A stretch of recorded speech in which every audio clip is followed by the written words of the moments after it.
My son emptied my savings and whisked his wife and her mother off to Paris. I simply smiled inwardly, and 3 days on, he rang me up in tears. Mom, what have you done? My quiet revenge was sealed. The moment I craved peace the most was when he stripped away every cent, without so much as a word. Abby Thompson sat motionless for what felt like an eternity. She was perched in her threadbare armchair, the one she'd purchased when Ethan turned 7, funded by her initial solid wage from scrubbing floors in the lavish estates of Beverly Hills. Her cell phone screen lit up with a message that sent ice through her veins. Available balance, $0. She scanned it repeatedly, then once more for good measure. Her fingers shook, not from the weight of her 68 years, but from a profound ache, a twisting in her core where realization dawned but denial clung tight. She dialed the bank. An automated system picked up first, then a live agent peppered her with queries. They explained the transactions, digital wires, hefty sums adding up to more than $80,000. That was her lifetime of toil, her nest egg, her lone buffer against the world. Where did it all end up? She whispered, her tone fractured, as though she sensed the truth but craved confirmation. Transferred to an account held by Ethan James Thompson. The rep's response was cool, detached. Ma'am, shall we initiate a fraud claim? Abby stayed silent, ending the call abruptly. Quiet enveloped her modest home. All she heard was the kitchen clock's steady tick and the faint hum of a flickering bulb on its last legs. Beyond her walls, a food truck's jingle echoed, indifferent to the chasm ripping through her spirit. Suddenly, the vintage landline trilled, the one she clung to from sheer routine. Hello, she murmured, emotionless. Abby, sweetie, have you checked Ethan's Instagram? Clara's voice bubbled over, her faithful neighbor for decades. He's in Paris, darling, indulging in gourmet meals with Sophia and her mom. Goodness, what a glamorous existence. They resemble celebrities. Abby gulped, feeling her essence detach momentarily. She shuffled to her bedroom, tugged open the drawer, hiding her outdated smartphone, and hunted for her son's page. Social platforms weren't her scene, but she lurked from afar, like gazing through a pane at a distant, estranged existence. There he stood, Ethan, her sole child, the one she'd labored to birth and nurtured solo after his dad abandoned her for someone new. The very boy she'd sacrificed all for, including the ancestral plot her folks bequeathed so he could attend university. He beamed, wineglass aloft, in a sharp linen shirt, arms around Sophia, his spouse, and Margaret, the haughty mother-in-law who'd always sneered at Abby. The post's tagline, Paris, my fresh start. I've earned this. Sophia's comment, patience pays off. Grateful for it all, dear mom-in-law. Paired with a cash symbol, Abby held back tears, refrained from rage or destruction. She gripped the device like a scorching stone. Then, unseen, a smile crept across her face. Yet it was no ordinary grin, a revelation of truths long evaded. Miles away, beneath overcast skies and winding lanes of Paris, Ethan toasted unrepentantly. Look, Sophia purred, savoring fine Bordeaux. Grabbing that cash was smart. She's not long for this world anyhow. Better we enjoy it than let it vanish on hospital tabs. Margaret, her mom, cackled sharply. That naive elder. She wouldn't know a jet from a jeep. That money was wasting away with her. Ethan remained mute, eyes gleaming at the Eiffel Tower. Unease stirred within, but he silenced it, echoing the patience he'd mastered as a hungry kid when his mom would soothe. Just wait, love. Tomorrow brings better. That evening, Abby's walls felt more ancient, everything orderly yet utterly altered. Shelves displayed Ethan's snapshots. Toddler days, first school outfit, graduation triumph. Every effort, every choice for him. At 18, she'd pawned her betrothal band for his schooling fees. By 23, she'd handed over the family acreage her father had willed her. At 30, she'd chipped in for the nuptials, despite Sophia's indifference. Abby had prepared his meals, laundered his garments, tidied his messes, only to watch him slip away further. Mom, you don't get today's ways, he'd brush off. Times have evolved. Sophia and I have grand visions, and I'm key to them. You'll stay in my thoughts, Ma, but you can't anchor me forever. Just a week prior to the shock, Abby had attempted a drop-in at Ethan's place in Sherman Oaks. She'd toted a platter of her signature fried chicken and greens, handmade with care. She buzzed the intercom. Silence. She lingered in the heat, bench-bound for 2 hours, until the porter neared. Seeking Mr. Ethan Thompson? Yes, his mother. Orders are to bar entry for unscheduled visits. Abby bit back words. Why's that? Couldn't say, ma'am. Just following directives. She trudged home on foot, shunning the bus, letting the gritty breeze sting her cheeks. Memories flooded. Skipped suppers, pre-dawn shifts, hoarded coins, all for him. Later that night, Clara stopped by, bearing walnut tart and brew. You've got steel in you, Abby. Don't let this shatter you. Ethan's youthful. He might wise up. Abby exhaled, eyes far off. Do kids ever feel remorse, Clara? Absolutely. Once Mom's gone, it hits hard. I pray it's not after the fact for him. What's your plan? Abby met her gaze, a fresh fire kindling. I'll smile, as life schooled me. Clara furrowed her brow. Smile? How so? Tears are spent, Clara. Now, silent smiles. I've got 0 to forfeit. And a woman with naught to lose turns formidable. As dusk blanketed Paris, Ethan emerged from his rinse, catching Sophia's balcony chatter on the line. Yes, mission accomplished. The old bat was clueless. Funds secured. Tomorrow's Spanish account set up, then ditch Ethan. Yep. He buys the team act. What a dupe. Ethan halted, chilled droplets turning glacial. He feigned ignorance, retreated to bed beside Sophia's fake slumber. Eyes shut, but a shift brewed, unaware of impending storms. In East Oakland, Abby brewed chamomile under thick night. Lamps stuttered outside, canines scrapped over refuse. Indoors, she grabbed her recipe pad, seldom used beyond notes. In quivering script, not the close. Dawn of my hush, wounding sharper than whales. She shut it, reclined, and dozed tear-free for ages. As she rested in her simple abode, her son in a Parisian penthouse sweet-eyed his device. Account frozen. Suspicious transactions. Huh, he breathed, screen aglow. The initial fracture emerged, Ethan oblivious that his mom's quiet maneuvers had commenced. Agony doesn't always roar. It perches, watches, bides time. That era was dawning. Dawn hadn't fully chased East Oakland's murk. Muggy air lingered amid metal tops and cracked paths. Abby rose at first light, joints protesting routinely.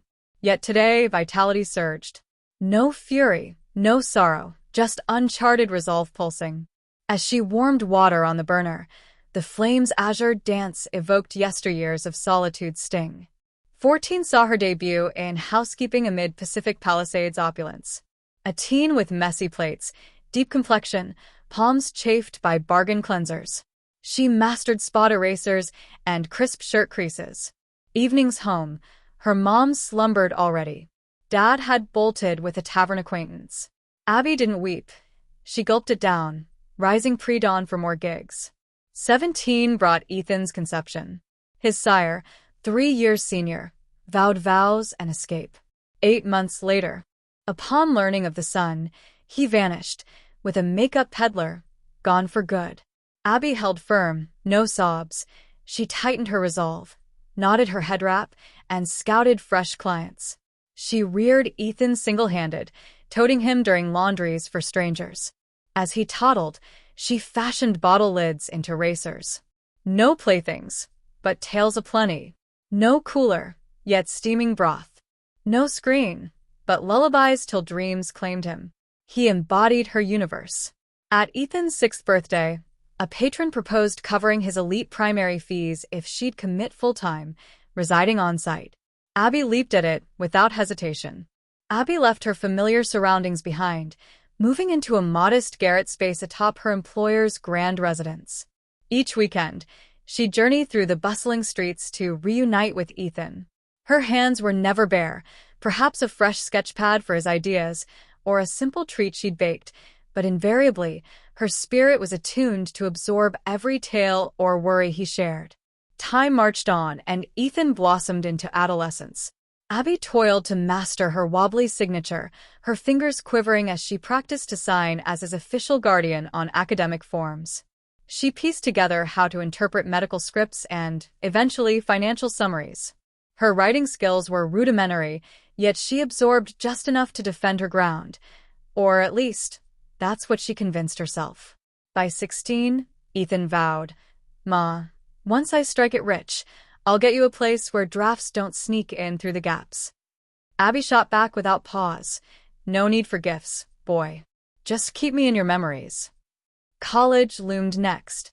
To fund his admission, Abby parted with her father's sole legacy, a humble tract in rural Alabama where she'd fantasized about erecting a quaint retreat. She accepted far less than its value, unhesitating as ever. True to form, she plunged ahead. "My boy's aiming for accounting," she declared to folks nearby, beaming with hope. "He'll escape this grind." Escape he did, though not in the vision she'd cherished. During his junior year, he crossed paths with Sophia, a poised young woman with sleek locks, manicured tips, and a glossy, covergirl grin. From their initial encounter, Abby's instincts twisted uneasily. It wasn't resentment or covetousness, but a gut sense that Sophia was wired for acquisition, not generosity. She hailed from a clan that feigned affluence. Her mother, Margaret, donned faux luxury garb and chatted as if she'd graced continental academies. On their debut visit to Abby's abode, their lips curled subtly in disdain. "Such charming hues. The decor's so authentic," Margaret quipped, her sarcasm dripping. Sophia, eyeing the cooking area, muttered something indelible to Abby. "How did Ethan survive this? It feels more like a refuge than a residence." Abby mustered her usual grin, but a fracture deepened within. As seasons turned, Sophia solidified her hold. She first requested fewer drop-ins from Abby, then silence on their choices, followed by exclusion from select gatherings. "She doesn't blend," Sophia claimed. Ethan, bewildered and smitten, gradually pulled away. One evening, cohabiting with Sophia, he showed up at his mother's unannounced, for the final time. She'd whipped up his beloved braised beef with sauce. "Ma, Sophia thinks you're overstepping, hindering our bond as partners." "I only wish your joy, child," Abby replied, her plate cooling untouched. "No more mothering needed," he countered, slicing deep unwittingly. "I'm grown now, and grown folks overlook who shaped them." Abby held her tears, rising to tidy the spread and insisting he pack the leftovers. The ensuing weeks unfolded as a string of quiet rejections.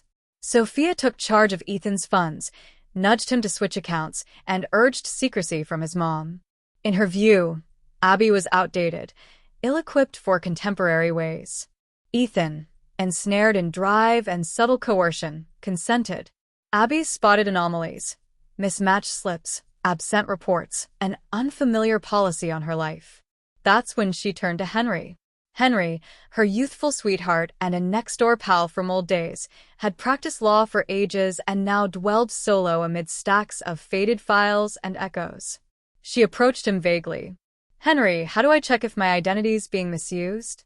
"Trouble brewing, Abby?" "Not quite, but my boy, he feels like a stranger." Henry eyed her intently, collected her scant documents, and pored over transactions, records, and shifts for weeks until summoning her one evening. "Abby, Ethan's listed you as co-signer on a shared fund. No signature from you, yet one's forged. But I can barely script beyond my name."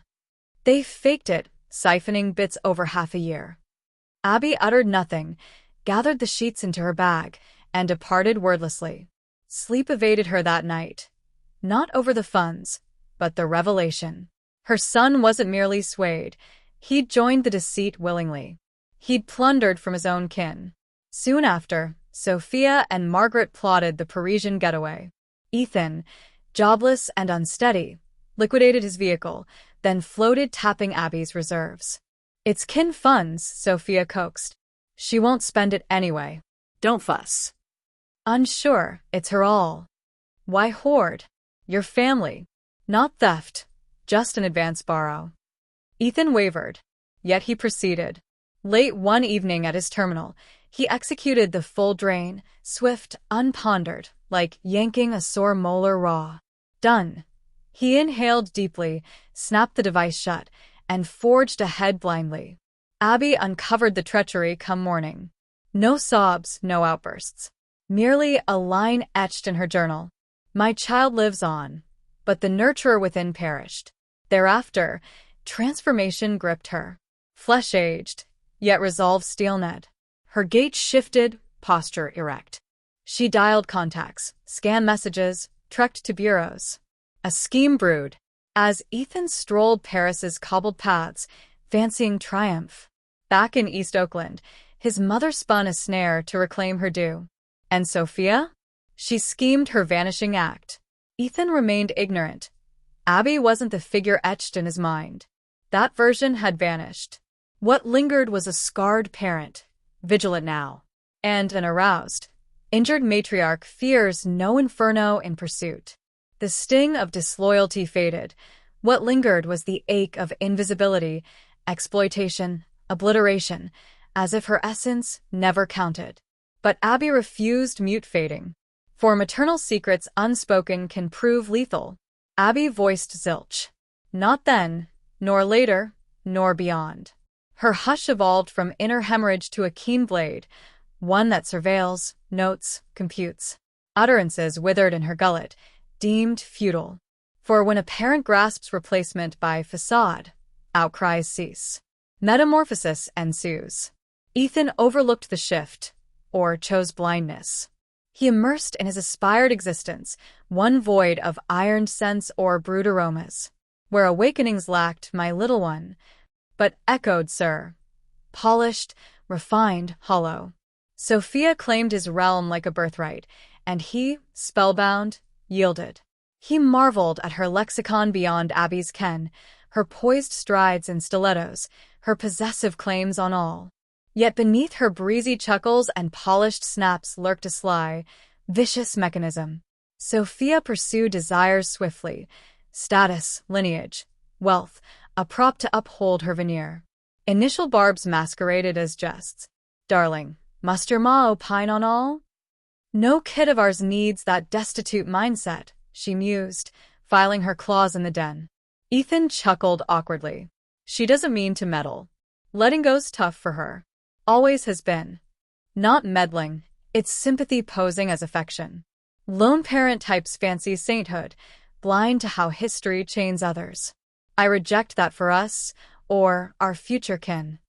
Gradually, Sophia dictated visits, first citing schedules, then favoring neutral spots, eventually shunning Abby's home for its stale odor. Ethan complied fully, averting eyes when Abby queried the sparsity. We're swamped, Ma. Work, wedding prep, you know how it is, Ethan muttered, brushing off Abby's attempts to connect. She nodded, but the innocence in her eyes had long been replaced by a piercing clarity, as if she were carefully stitching together a tattered truth. Margaret, Sophia's mother, didn't hesitate to join the fray, not with outright venom, but with polished words, laced with just enough venom to wound. Miss Abigail, forgive my bluntness, Margaret said, her voice syrupy with feigned concern, but haven't you ever thought of relocating to a safer area? At your age, this neighborhood feels risky.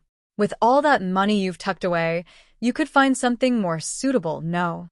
Abby met her gaze, unflinching, her silence louder than any rebuttal. Something within her snapped, not audibly, but deeply. That day, the truth crystallized. They didn't merely want her at arm's length. They wanted her erased entirely. One Sunday, at a tense family brunch orchestrated by Sophia, Abby seized a moment when Margaret stepped away and Sophia was glued to her phone. She turned to Ethan, her eyes still warm with love, but her voice steady, unshaken. Son, are you sure about her? Have you seen how she watches you when you're distracted? The way she speaks of me. Ethan swallowed hard, but before he could answer, Sophia's head snapped up, and Margaret returned. The air grew heavy, charged like the prelude to a thunderstorm. Ethan's voice erupted, raw and defensive. "Enough, Ma. You're jealous because I've got someone else now. You won't say it, but you feel it. You've never been okay with anyone else mattering to me." Abby didn't argue or recoil. She lowered her eyes to her untouched meal, set her fork down, and in that quiet moment, she knew she'd lost him. Not to Sophia, but to his own choices. When they parted that afternoon, no one offered her a goodbye embrace.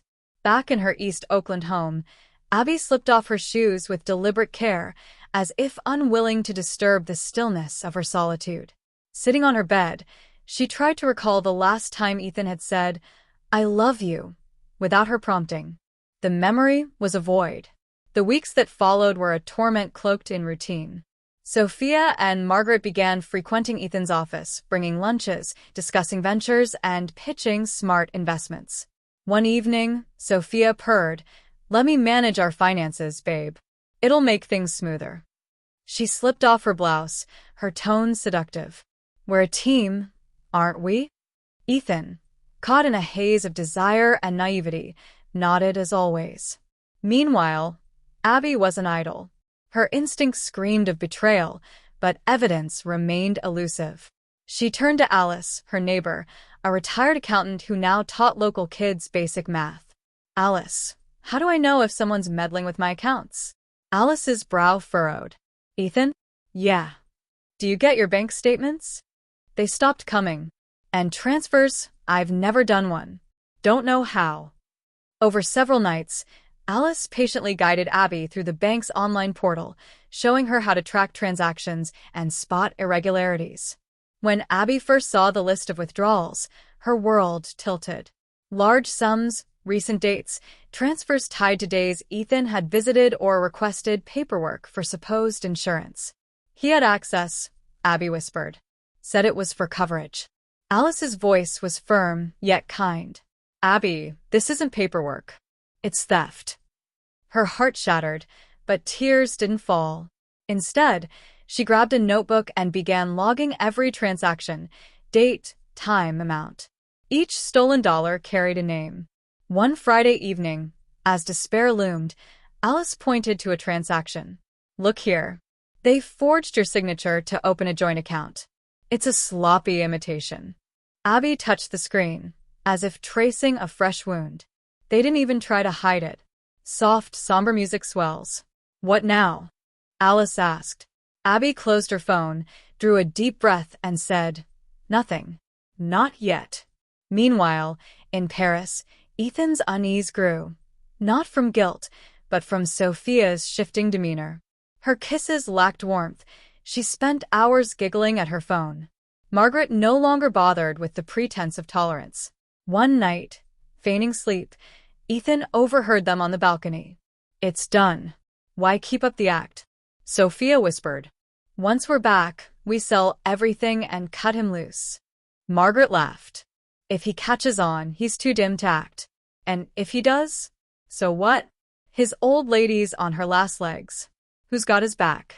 In East Oakland, Abby moved with surgical precision. She visited the bank, demanding full statements, printing them and sealing them in envelopes. Then she went to the county registry to check for properties listed under her name, without her knowledge. The discovery was worse than she'd feared. Ethan had attempted to register her home as a joint investment property with falsified documents. A clerical error had thwarted him, but the intent was clear. That day, Abby didn't return home. She wandered to a weathered church at the edge of her neighborhood, not to pray, but to sit in the pews, staring at the altar. "Grant me patience, Lord, not to forgive, but to keep from crushing him myself." Silence wrapped around her like a shroud. At home, she turned on the radio, letting a soulful blues tune fill the air, and began to knit, not a scarf, but a plan. The seeds of betrayal had taken root, and the harvest loomed.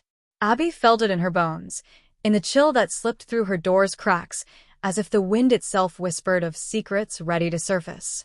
The pre-dawn hours no longer weighed heavy. The cold didn't bite. She counted days, not with dread, but with calculated calm, like a bladesmith honing a knife, patient for the perfect strike. One morning, while sweeping her living room with the ancient straw broom that had endured decades, she shifted her armchair to clean beneath it. Amid dust, stray papers, and a dried-up pen, she found a crumpled envelope in a recycled plastic bag. She nearly tossed it, but a gut instinct screamed to look closer. Inside was a document. She read it twice, struggling to grasp its meaning. Her name, her address, a signature mimicking hers. Then the header, Last Will and Testament. Her chest tightened. Sitting on the floor, papers spread across her lap. She read again. It declared her home and savings to Ethan upon her death. At the bottom, a forged signature, hers. The house's silence pressed harder than ever, broken only by the clock's tick and a distant dog's bark. She didn't cry or gasp. Something broke, not from shock, but from confirmation. She dialed Henry. Come over. What's wrong? Found something you need to see. 2 hours later, Henry sat at her kitchen table, the document in hand, shaking his head. This is illegal and dangerous, Abby. If he'd filed it, your house could have been gone without you knowing. Was it him? Henry paused, setting the paper down. That's not your signature. You don't know how to draft a will. This is a draft, but if it exists, a real attempt might have been made. Abby stared at her weathered hands, steady despite years of toil. She recalled the day she'd paid off her home's mortgage, 30 years of sacrifice. Skipped meals, worn-out shoes, sweltering shifts cleaning others' messes, enduring barked orders. All for something untouchable. He tried to erase me on paper, she said, voice low but unshaken. Henry looked up, unsure if she spoke metaphorically or literally. Their silence stretched, interrupted only by the coffee pot's gurgle. What's your next move? Abby's lips curved into a smile Ethan had never learned to decipher. I'll bury him, but with his eyes wide open. Less than 72 hours after uncovering the betrayal, Abby Thompson received an urgent call from Dr. Carter, her internist at the East Oakland Health Clinic where she occasionally visited for checkups. Miss Abigail, I need you to come in today if possible, he said, his voice heavy with urgency. Abby's knees quivered, but she steadied herself, walking to the clinic with the same quiet strength she'd carried through every storm in her life. Inside the clinic, Abby wore her usual modest attire, a scarf knotted tightly, clutching a notebook where she meticulously tracked every medication. Dr. Carter greeted her with warmth, but his eyes betrayed a somber truth. We ran new blood tests, Abby. The results are concerning.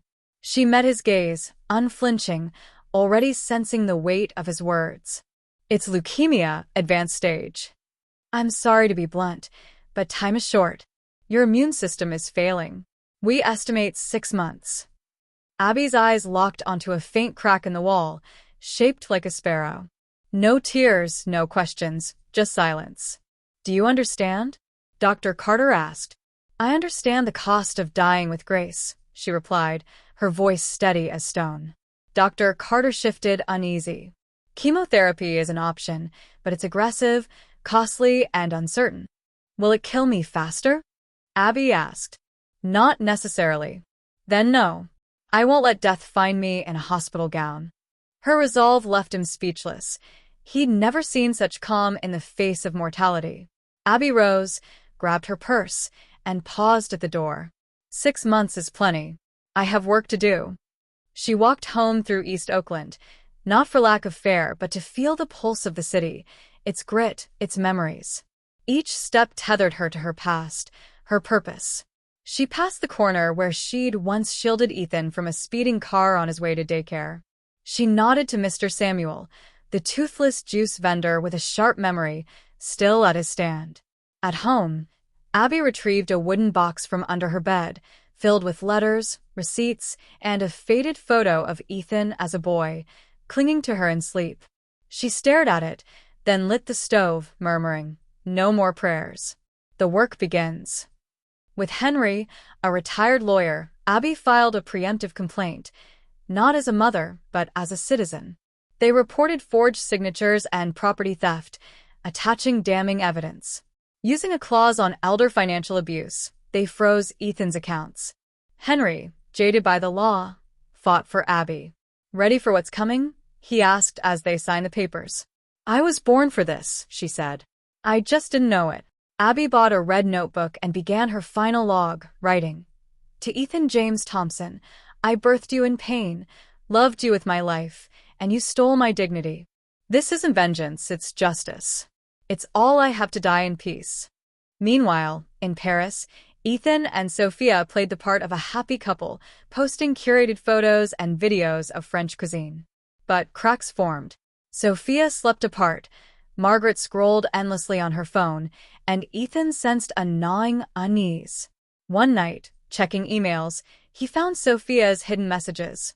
"We've almost got it all. He's clueless. Once we're back, we ditch him." Another reply sneered, "Let him rot. I'm done with this broke mama's boy." Ethan's heart sank. He thought of Abby, her rice pudding, her laughter at old sitcoms, her hand on his fevered brow, her words, "No one will love you like I do." He didn't call her.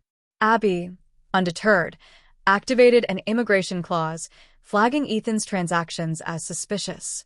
An international alert forced his return to the U.S. In her red notebook, she wrote, "Justice doesn't scream. It waits. I'll watch him lose it all, not with violence, but with patience." The mother in her faded. The woman emerged, resolute, unshackled. Ethan's world unraveled in Paris. His cards were declined at a crowded bistro, then again and again. Within 48 hours, he was broke, his accounts frozen, his name tied to a fraud investigation. Sophia screamed in the street, "You idiot! Your pathetic mommy ruined us." Margaret scoffed, "I told you, Sophia. He's useless." They left him alone in a cheap hotel, betrayal ringing in his ears. In East Oakland, Abby wove her plan with precision.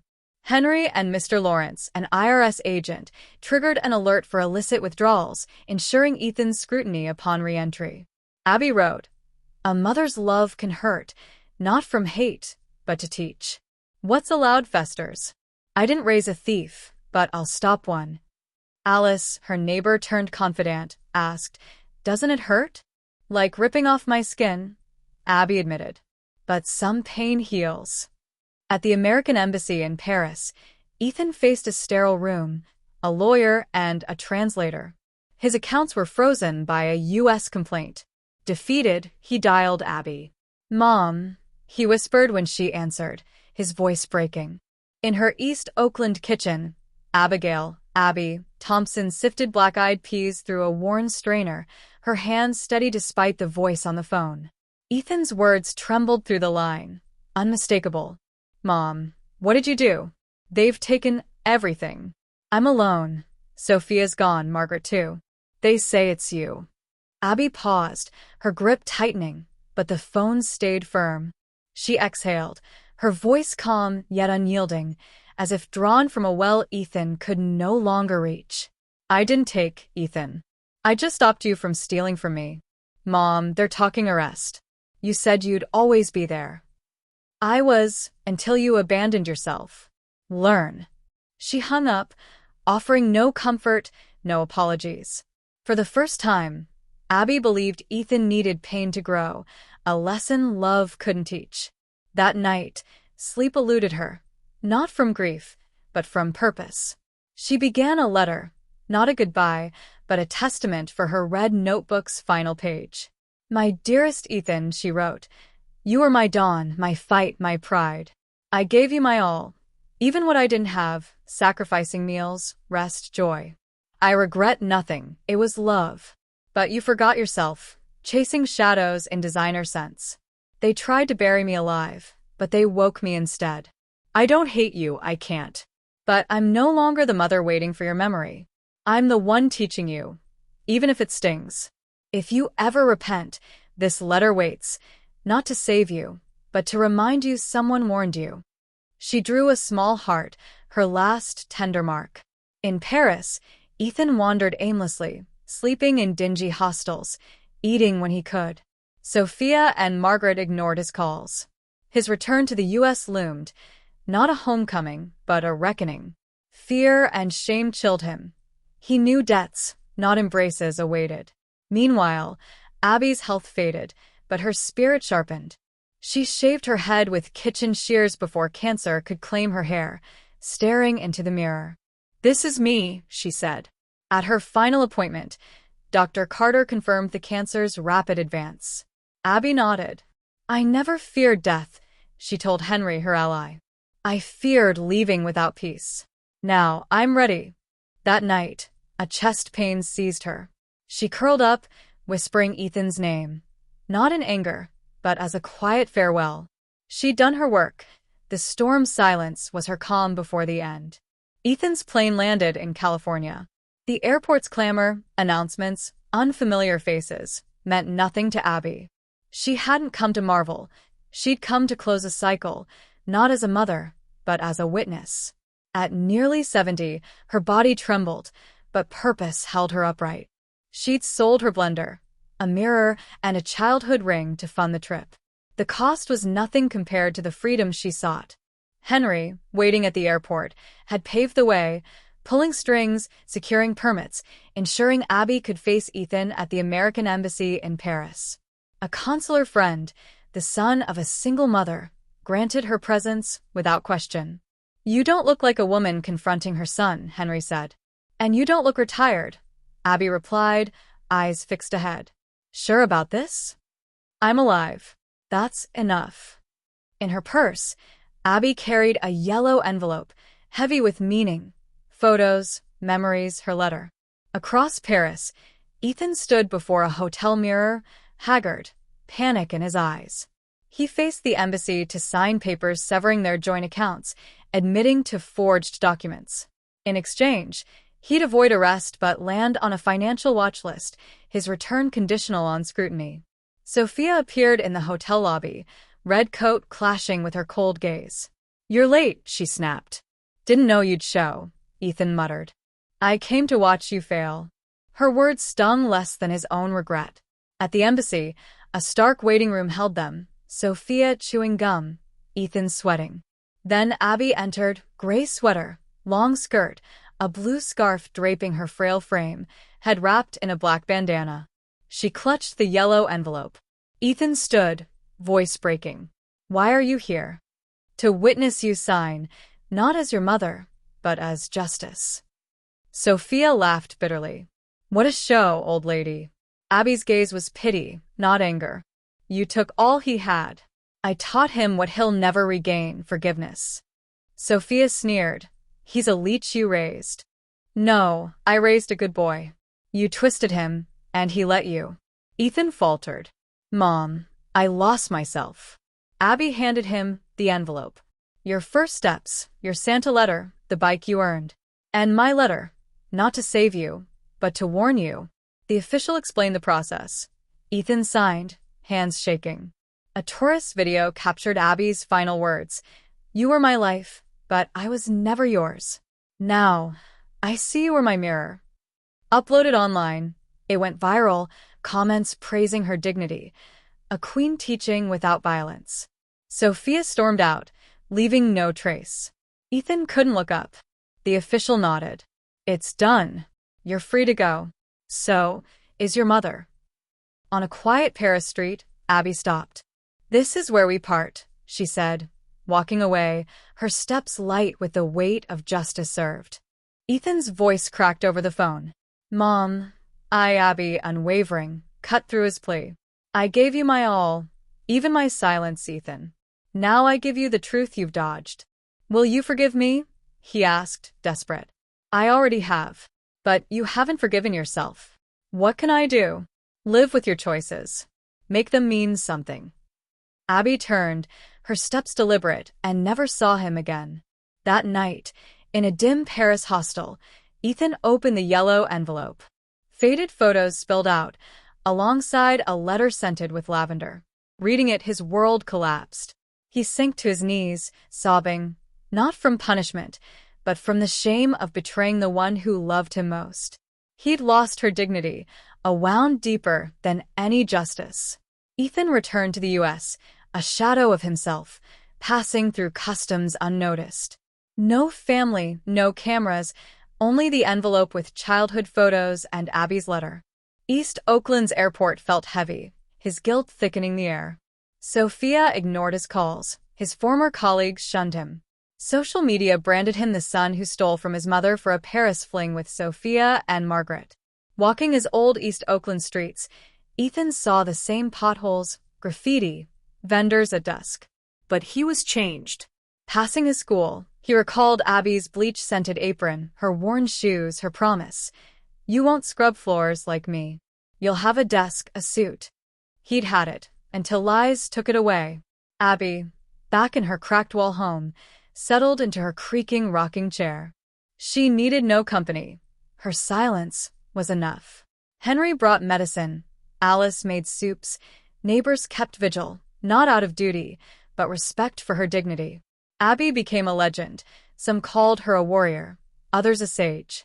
She said little, listened to blues, and shared lollipops with neighborhood kids, laughing at their innocent fibs. Her cancer advanced, her frame frail, clothes loose, hands shaky. Yet she walked her home, unyielding. One Sunday, Ethan approached, clutching donuts, unsure if he'd be welcomed. From across the street, he saw Abby in her chair, shawl draped, smiling at kids. A girl handed her a park-picked flower. Abby hugged her like family. Ethan didn't cross. He left the donuts on her porch and walked away. Weeks passed. Ethan returned, leaving flowers, pastries, nameless notes. Never knocking, knowing he had no right. Abby felt his presence, but didn't open the door. One night, she opened her red notebook, pen trembling, and wrote, "Ethan, love isn't demanded, it's given. If you've learned this, you're not lost. Don't seek me when I'm gone. Find me in the mistakes you don't repeat, in kindness without reward. If you see me in another's eyes, don't fail her. That's my redemption." She signed, Abigail Thompson, sealed it in an envelope marked for Ethan. The morning Abby passed, sunlight bathed her home. She lay with her red notebook, the envelope, and a hand-knit blanket. Neighbors found her, serene, surrounded by children's flowers. Henry closed her eyes, no tears. She'd wanted none. Alice organized a simple wake with park flowers, kids' drawings, and blues music. Ethan wasn't told, but he knew, feeling the shift in the wind. He rushed to the house, entering quietly. Candles flickered. No one stopped him. Kneeling by Abby, he touched her cold hands, opened the envelope, and whispered her words aloud. Tears fell, silent like hers. In a corner, a wooden box held a childhood photo, her note on the back, "I still believe in you, Ethan." He clutched it, sat in her chair outside, and looked skyward, realizing he'd lost her but might yet find himself. Days later, neighbors whispered Ethan stayed in the house. No luxuries, just the chair, notebook, and photo. Some leave voids, others fill them with memory, perhaps redemption. What did you think of Abby's story? Where are you reading from? Share in the comments. If her journey moved you, support more tales like this with a super thanks. Check out 2 new stories on my channel, and don't forget to subscribe for more heartfelt narratives. With love and respect. Until next time.